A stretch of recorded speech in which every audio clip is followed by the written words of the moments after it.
Let me tell you a little bit about my personal journey to Silicon Valley from India 22 years ago.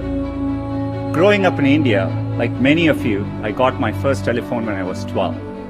In my case, it turned out to be a rotary phone, so it wasn't that great for selfies, but I still loved to call my friends, play with it, and sometimes take it apart. That telephone cemented my fascination with technology.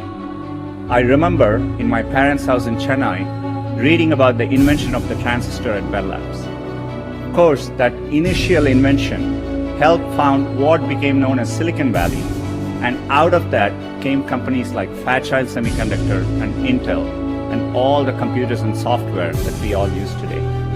You can draw a direct line from that invention to the technology that powers your Twitter feed or your WeChat messages today. I remember reading about that and thinking, it's the idea that matters. It didn't matter where you come from or what your background is. One revolutionary idea, one brilliant invention can unleash other entrepreneurs to revolutionize industries in ways you can never predict. The people who built the transistor in many ways enable the entrepreneurs who are using incredible processing power to analyze data and diagnose cancer. In the same way, the invention of smartphones and GPS has enabled other companies to build apps that revolutionize the way we travel around cities. That's why I came here. I had a deep desire to be part of this exchange of ideas, this community of entrepreneurs. And coming to the global hub where this was all happening, I felt welcome and embraced. People didn't care where I came from, only my ideas and hard work mattered. I'm not alone. The Valley attracts people from all over the world. That is why you're here. I'm excited that over 700 entrepreneurs from over 170 countries are joining us here today. The possibility that anyone with the right idea at the right time can have an impact on others that is no longer limited to a single place. It's possible everywhere. In India, another early and insightful decision was to create the Indian Institutes of Technology. These are leading engineering and technical institutions that are government supported.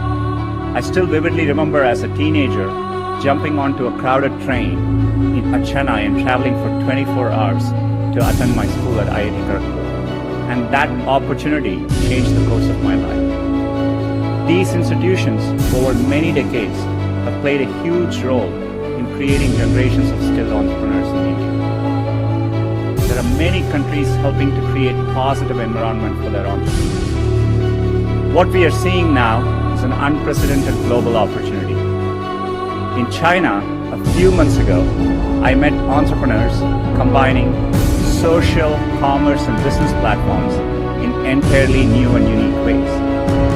And earlier, I mentioned a game built by an entrepreneur from Vietnam, and he created Flappy Bird. He was a developer from Hanoi who wanted to create simple games, non-violent games, that reminded him of why he fell in love with gaming in the first place. And it quickly became one of the world's most downloaded games for Android and iPhones. Great ideas in technology no longer come from just Silicon Valley. They can and do come from anywhere. And now they can quickly reach scale. I see hubs growing all over the world. Germany, Brazil, UK, Israel, China. The latest figures say that 21% of adults across 60 countries intend to start a business in the next 3 years.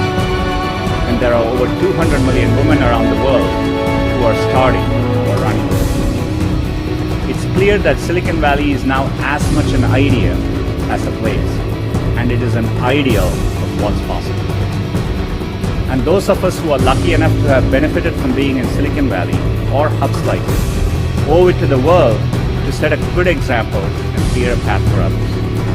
And that is another reason I'm excited to be here speaking to you. Because businesses, academia, and governments all play an important role in removing these barriers. The internet itself is a perfect example of this.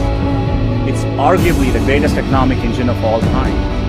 And its success is largely a result of early collaboration between the US government, private sector, and researchers from academic institutions, including Stanford.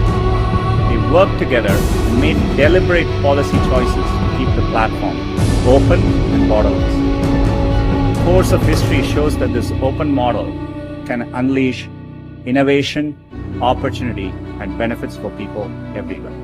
In the US, recently the Departments of State and Commerce appointed digital economy officers who will work to remove barriers and help entrepreneurs reach communities around the world.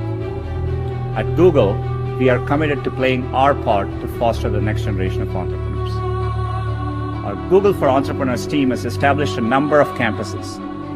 These provide space for entrepreneurs to build and work together in major tech hubs to take their ideas and go global. We have opened campuses in London, Madrid, Sao Paulo, Seoul, Tel Aviv, and we look forward to reaching new cities in the future and perhaps welcoming some of you to drop by.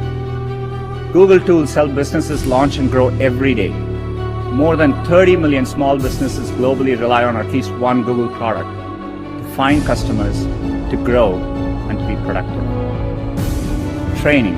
We are also committed to train 5.5 million people on digital skills, investing over $140 million during the past year. In the next year, we aim to provide free digital skills training to 1 million young people in Africa alone. At Google, entrepreneurship is in our DNA. Google was founded here at Stanford, and the company's first home was in a garage just a couple miles from here. Like many of you in the audience, our founders were two young people with a vision of a better future, a better way, and they decided to follow their dreams. We now live on our own campus down the road and in dozens of countries, but the spirit continues. In fact, our most popular products almost all began as big ideas that small entrepreneurial teams dreamed up and made happen. Gmail started with one person's passion to reinvent email. Today, it has over 1 billion monthly active users. Our browser Chrome, a small team's obsession to bring a faster, more secure web to everyone, now has over 1 billion monthly active users. Cardboard, our virtual reality viewer. Two engineers in our Paris office had an idea of what's possible with a piece of cardboard and a phone. Now more than 5 million viewers are taking people to new worlds. Using Cardboard, teachers can take their classes on virtual field trips from the Great Barrier Reef to Machu Picchu. First Lady Michelle Obama made this part of her Reach Higher Education initiative. More than 1 million students from 11 countries have gone on virtual field trips. And today, we are making Card available to LGBTQ centers around the world so people who cannot physically attend Pride parades and festivals this weekend can still have the Pride experience.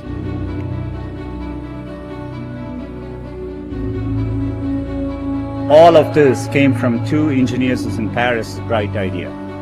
We don't know what's next or where it'll come from, but we know that the barriers to entrepreneurship and to bringing ideas to global audiences are tumbling. People working anywhere in the world, born anywhere in the world, can create a product and make it available to anyone in the world. The most used messaging app in Southeast Asia was built by a young man born in Ukraine who moved to the US. And the three most popular viral games in the US in recent years came from entrepreneurs in Finland, Ireland, and Vietnam. You're the ones building the next Google, the next Spotify, the next Tesla, the next, well, we don't even know, but what I know is that someone in this room will build it. I know how much hard work it takes to pursue a dream of building a business.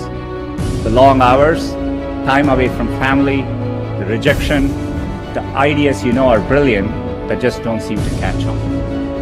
There is a great quote from Thomas Edison that does the best job of defining what it's like to be an entrepreneur. I have not failed, I have just found 10,000 ways that don't work.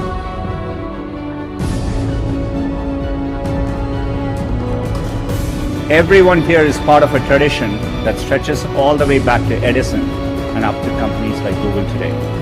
It's about more than building apps to make money. It's about transforming industries, creating millions of jobs, curing diseases, fighting global warming, and making our schools richer environments for our children. So I hope you enjoy your time here in Silicon Valley, and I hope you find the summit invigorating, and that when you get home, it encourages you to continue building. We're all looking to you, the world is counting on you, and we can't wait to see what you build next. Thank you.